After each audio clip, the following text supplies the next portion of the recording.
Pada kesempatan kali ini kami akan membahas mengenai sejarah Yudas Iskariot. Yudas Iskariot adalah salah satu dari 12 rasul Yesus Kristus dalam tradisi Kristen.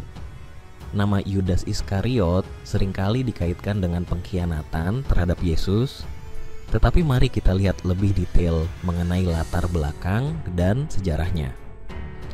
Yudas Iskariot berasal dari sebuah daerah bernama Iskariot yang mungkin terletak di selatan Yehuda, sebuah wilayah di Palestina.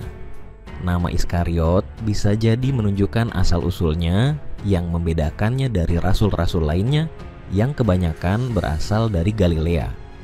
Yudas Iskariot dipilih oleh Yesus sebagai salah satu dari 12 rasul. Rasul-rasul ini memiliki peran penting dalam penyebaran ajaran Yesus dan pelaksanaan misinya. Yudas dipercayai oleh Yesus dan diangkat sebagai bendahara kelompok rasul. Yudas Iskariot dikenal terutama karena pengkhianatannya terhadap Yesus. Menurut Injil-Injil dalam Perjanjian Baru, Yudas menyetujui untuk menyerahkan Yesus kepada pemimpin agama Yahudi dengan imbalan 30 keping perak. Pengkhianatannya terjadi saat Yesus sedang berada di Taman Getsemani, di mana Yudas menunjukkan siapa Yesus dengan memberi ciuman, yang kemudian menjadi tanda bagi para penjaga untuk menangkapnya. Setelah pengkhianatannya, Yudas merasa bersalah dan mencoba mengembalikan uang yang diterimanya kepada pemimpin agama. Tetapi mereka menolaknya. Dia kemudian pergi dan mengakhiri hidupnya dengan menggantung diri. Ada juga versi lain dari kematiannya yang menyebutkan bahwa ia mati dengan cara yang berbeda.